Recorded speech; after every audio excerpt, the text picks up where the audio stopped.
आप सभी का हिंदी युग चैनल में एक बार पुनः बहुत बहुत स्वागत है। आज हम लोग काल का अध्ययन करने जा रहे हैं। काल किसे कहते हैं, काल के भेद कितने हैं और सबसे महत्वपूर्ण बात कि काल को हम लोग कैसे पहचानेंगे कि यह कौन सा काल है। सबसे बड़ा भ्रम यही रहता है कि काल के जो भेद किए गए हैं उसके अंतर्गत जो विभाजन हैं उनको पहचानने में हम लोग गलती कर बैठते हैं।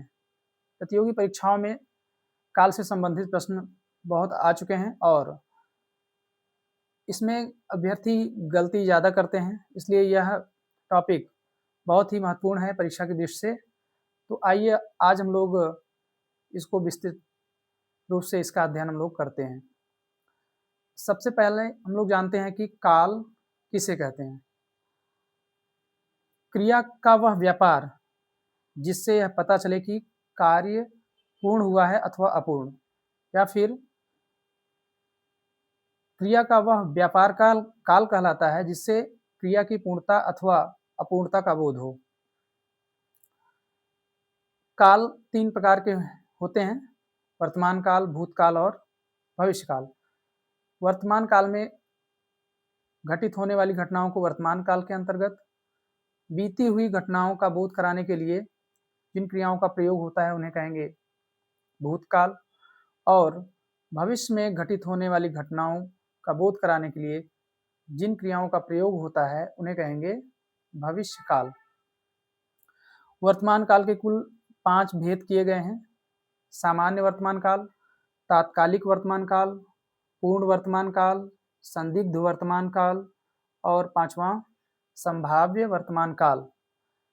सामान्य वर्तमान काल का आशय है कि वर्तमान काल में सामान्यतः घटित होने वाली घटनाओं को सामान्य वर्तमान काल के अंतर्गत रखते हैं, जैसे वह जाता है, वे जाते हैं, वह जाती है। तो इसको पहचानने का सबसे अच्छा तरीका है कि ता है, ती है, ते है इत्यादि अंत में लगे होंगे।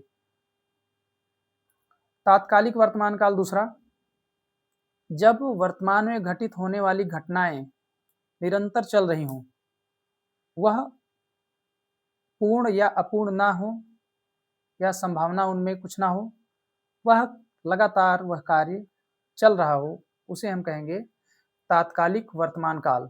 जैसे जा रहा है, खा रहा है, नहा रहा है, तो इत्यादि वर्तमान काल में घटित हो रही घटनाएं निरंतर चल रही हैं, इसलिए यहाँ पर क्या होगा, तात्कालिक वर्तमान काल।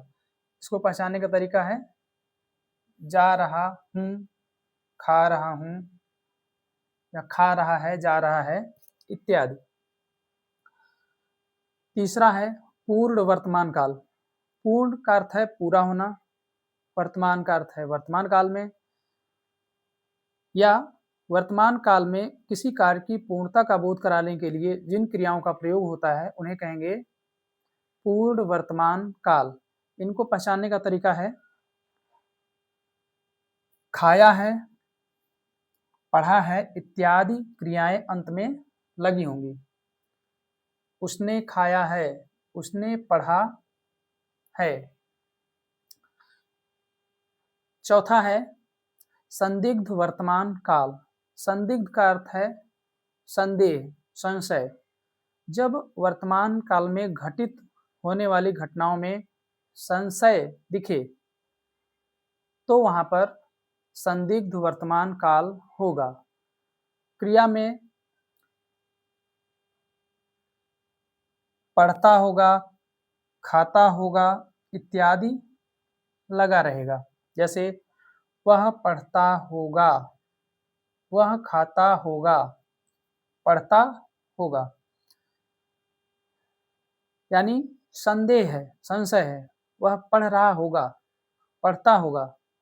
तो संदिग्ध वर्तमान काल, वह पढ़ता होगा, वह खाता होगा। और 5वां है संभाव्य। संभाव्य का अर्थ है संभावना।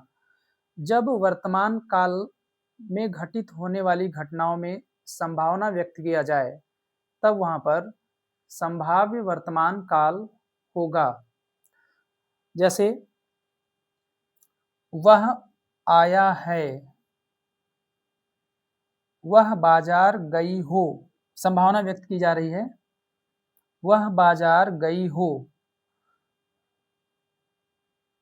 वह आया है। संशय है कि संभावना है इसमें कि वह बाजार गया हो और वह आया है, संभावना। और यहाँ पर ऊपर देखेंगे तो संदेह है, वह पढ़ता होगा, पढ़ने में संदेह, खाता होगा, खाने में संदेह। तो इन क्रियाओं के अंत में यदि पढ़ता होगा, खाता होगा तो संदिग्ध, यदि आया है, गई हो इत्यादि रहेगा तो संभाव्य वर्तमान काल होगा। दूसरा काल है भूतकाल। बीती हुई घटनाओं का बोध कराने के लिए जिन क्रियाओं का प्रयोग होगा उसे हम कहेंगे भूतकाल। पहला है इसमें सामान्य भूतकाल। सामान्य या भूतकाल में घटित हुई घटनाएं सामान्यतः जब प्रयोग होंगी या ऐसे वाक्य जो सामान्य रूप से भूतकाल का बोध कराएं उन्हें कहेंगे सामान्य भूतकाल। जैसे वह गया, वह गई। दूसरा है आसन्न भूत। सबसे पहले जानते हैं आसन्न किसे कहते हैं। आसन्न का अर्थ है कि अभी अभी, अब भूत लगा है बीती हुई, इसका अर्थ ये हुआ कि अभी अभी जो कार्य संपन्न हुआ है भूतकाल में, या फिर भूतकाल की घटनाएं जो कि अभी अभी समाप्त हुई हैं, ऐसी घटनाओं का बोध कराने के लिए आसन्न भूतकाल की क्रियाओं का प्रयोग होगा। जैसे अभी अभी आया है, वह अभी अभी सोई है। सोने का कार्य अभी अभी हो रहा है, आने का कार्य अभी अभी हुआ है संपन्न, तो यहाँ पर आसन्न भूतकाल होगा। क्योंकि यह आने और सोने का कार्य भूतकाल में हुआ है, कुछ ही समय पूर्व हुआ है, निकट में ही हुआ है, इसलिए इसको कहेंगे आसन्न भूतकाल। तीसरा है पूर्ण भूतकाल। भूतकाल की घटनाओं की पूर्णता का बोध जिस क्रिया के माध्यम से हो उन्हें कहेंगे पूर्ण भूतकाल। इसको पहचानने का तरीका है आया था, पढ़ा था, पढ़ा था, आया था। वह आया था, उसने पढ़ा था। तो क्रिया जो है पढ़ा था, आया था में कार्य की पूर्णता का बोध हो जाता है, इसलिए पूर्ण भूतकाल यहाँ पर होगा। चौथा है अपूर्ण भूतकाल। जब भूतकाल की घटनाओं की अपूर्णता का बोध कराया जाए उन्हें कहेंगे अपूर्ण भूतकाल। इनको कैसे पहचानेंगे? खेल रहा था, सो रही थी, जा रहा था। खेलने का कार्य पूर्ण नहीं हुआ था। भूतकाल में कोई कार्य चल रहा था लेकिन वह पूर्ण नहीं हुआ था। वह खेल रहा था लेकिन वह खेल नहीं चुका था, या फिर उसके पहले की घटना उसके बाद की भी घटना नहीं, वह लगातार अपूर्णता का बोध उसमें हो रहा है। जैसे वह खेल रहा था, वह सो रही थी। सोने का कार्य पूर्ण नहीं हुआ है, अपूर्ण है। खेलने का कार्य भी अभी पूर्ण नहीं हुआ है, इसका मतलब अपूर्ण भूतकाल होगा। पांचवा है संदिग्ध भूतकाल। संदिग्ध का अर्थ है संशय, संदेह। भूतकाल की जिन घटनाओं के होने में संदेह हो वहां पर होगा संदिग्ध भूतकाल। जैसे उसने कहा होगा, उसने देखा होगा। तो कहने का कार्य और देखने के कार्य में संदेह है, तो यहाँ पर संदिग्ध भूतकाल हुआ। और अंतिम है छठवां इसमें हेतु हेतु मद। हेतु हेतु मद का अर्थ है कि क्रिया संपन्न होने वाली थी पर किसी कारण से संपन्न नहीं हुई। क्रिया संपन्न होने वाली थी पर किसी कारण से नहीं हुई। ऐसे वाक्य को हम संदिग्ध भूतकाल के अंतर्गत रखेंगे। दूसरे शब्दों में हम इस प्रकार से इसको जान सकते हैं, जिनमें कार्य कारण संबंध हो। कार्य कारण संबंध हो, कोई कारण से कोई कार्य ना हो पाया हो, उसे कहेंगे हेतु हेतुमद भूतकाल। किसी कारण से कोई कार्य संपन्न ना हो पाया हो, दोनों में कार्य कारण संबंध हो। जैसे वह अच्छे से पढ़ाई करता तो वह उत्तीर्ण हो जाता। वह पढ़ाई करता तो उत्तीर्ण हो जाता। पढ़ने पर उसकी सफलता अथवा असफलता निर्भर करती है, इसलिए यहाँ पर कार्य कारण संबंध होने के कारण हेतु हेतुमद भूतकाल हो जाएगा। जैसे वह पढ़ता तो उत्तीर्ण हो जाता। अंतिम है भविष्यकाल। इसके कुल दो भेद हैं, सामान्य भविष्यकाल और संभाव्य भविष्यकाल। सामान्य भविष्यकाल भविष्य में होने वाली घटनाओं को सामान्यतः जिन वाक्यों द्वारा हम व्यक्त करते हैं उन्हें कहेंगे सामान्य भविष्यकाल। और दूसरा है संभाव्य भविष्यकाल। भविष्य में घटित होने वाली घटनाओं में जब संभावना व्यक्त किया जाए तब वहां पर संभाव्य भविष्यकाल होगा। सामान्य भविष्यकाल के उदाहरण देखते हैं। इसमें क्रिया आएगा जाएगा, वह आएगा वह जाएगा। संभाव्य भविष्यकाल के अंतर्गत संभव है कल वह आए। इसमें इस वाक्य में देखिए संभावना व्यक्त की जा रही है, संभव है कल वह आए।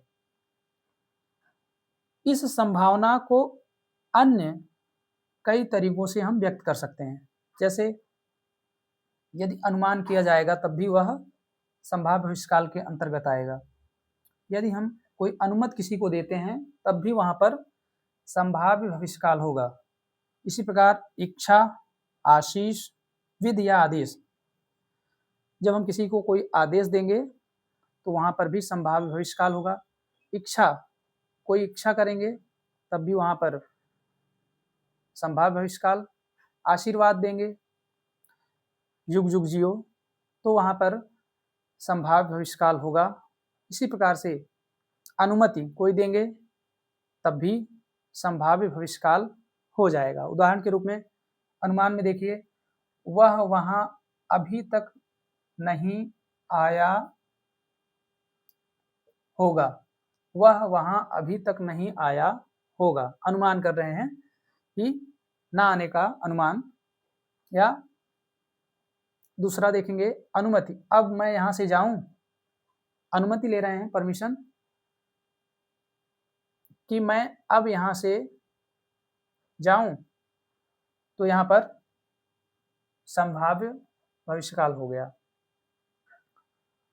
इच्छा, प्रभु सबकी रक्षा करे, ईश्वर से प्रार्थना की गई सबकी रक्षा ईश्वर करे, तो इच्छा है, इच्छा में संभावना है और यह भविष्यकाल की घटना हो रही है, इसलिए भविष्यकाल के अंतर्गत संभाव्य भविष्यकाल यह हो जाएगा।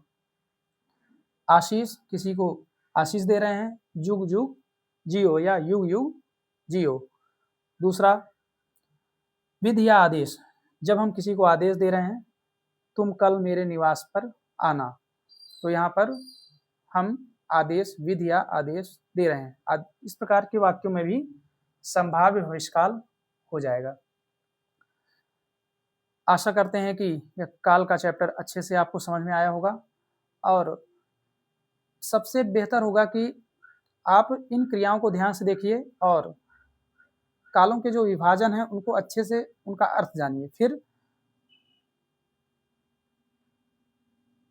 उनको ध्यान से देखिए तो आपको पता चलेगा कि स्वतः ही धीरे धीरे चीजें और भी स्पष्ट हो जाएंगी। जैसे ता है, ती है, सामान्य, तात्कालिक का अर्थ लगातार चल रहा है, पूर्ण का अर्थ है पूर्ण हो चुका है, संदिग्ध होने में संदेह है, संभाव्य संभावना है कार्य होने में।